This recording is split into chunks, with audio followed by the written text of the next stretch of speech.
Welcome back. This is the World News, and I'm Randolf Jamias to give you the second half of the stories. Let's start the news in China. The Zhengzhou-Wuhan high-speed railway went into operation Friday morning.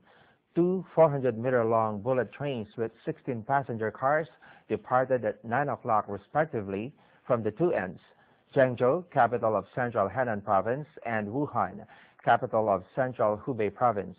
The maiden trips were run by 380A, hailed as the Boeing of the land. The train is able to run up to 310 kilometers per hour, cutting the minimum traveling time between the two cities from previously 4 hours and 28 minutes to 1 hour and 56 minutes. The new high-speed line also helps connect several major cities with existing railway lines. This railway has laid the foundation for the overall operation of the Beijing-Shenzhen high-speed railway, set to be completed by the end of this year. And talking about bullet trains and electronics, Japan is our next stop. Japanese electronics magnates are facing slumping sales, so they're on their lookout for new customers. They've turned their focus to India. The country's economy is growing and its people have more money to spend, but Japan companies have to compete with their South Korean rivals. Let's have the full story. A Panasonic researcher walks through an area in New Delhi. Akio Ota is examining the lifestyle of the country's middle class, the driver of the nation's economy. They put medicine here. Panasonic plans to develop products custom tailored to the needs of these consumers. But the company faces stiff competition from South Korean firms. The rivalry spurs on the Japanese company. The firm is concentrating on air conditioning. Until now, most of India's air conditioners have been window units. Though they provide cool air, not much daylight gets in. So the Japanese firm came up with this model. A small device attaches to the wall. The rest of the unit sits outdoors. To entice customers, Panasonic devised a slogan, "Reclaim your window." The design and the low price attracted shoppers. The percentage of air conditioners the firm sells has risen from 1 to 13%. India is the only remaining large market. We're researching the market to make something that hits the right spot with Indians. Japanese TV manufacturers are also trying to make greater inroads here. Already, Indians buy more Sony televisions than any other brand. Definitely Sony, I think, is the best brand existing in India right now with the technology they have come up. In recent years, Japanese electronics makers have been struggling worldwide. The key to regaining market share depends on how they fare in India. Naoto Shimomura, NHK World. In our monitoring news about NASA's Mars rover, Curiosity has dispatched to learn if the most Earth-like planet in the solar system was suitable for microbial life. It has found clear evidence that its landing site was once awash in water, a key ingredient for life, scientists said on Thursday. Curiosity touched down on August 6th inside a giant impact basin near the planet's equator. The primary target for the 2-year mission is a 3-mile-high mound of layered rock rising from the floor of Gale crater. Scientists suspect the mound is the remains of sediment that once completely filled the crater.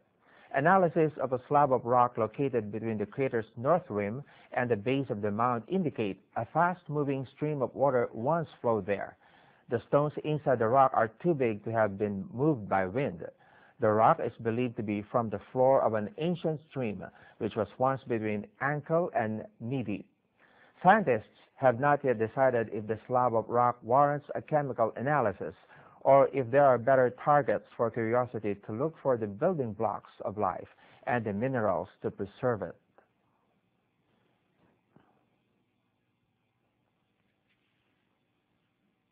These gravels that we're seeing here are, one, the rounded shape, but also the size. These are too large to be transported by wind. The consensus of the science team is that these are water-transported gravel in a vigorous stream. And so as we go forward now, we bring the rest of the payload in. We look at more rocks. We get more context.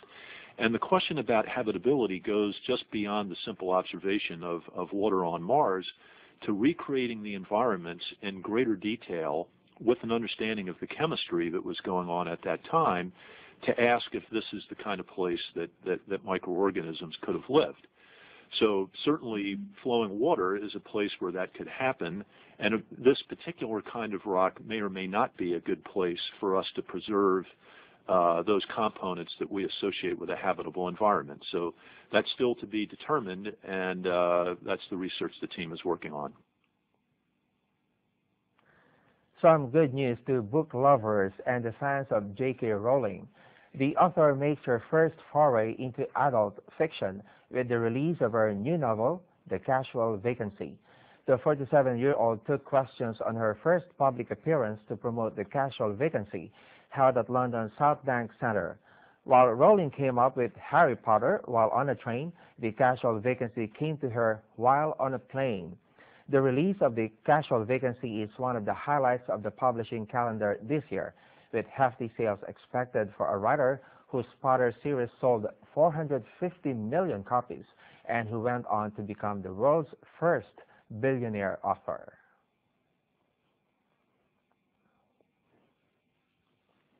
I had the idea for The Casual Vacancy while I was on tour in America for Deathly Hallows, and I had the idea on a plane.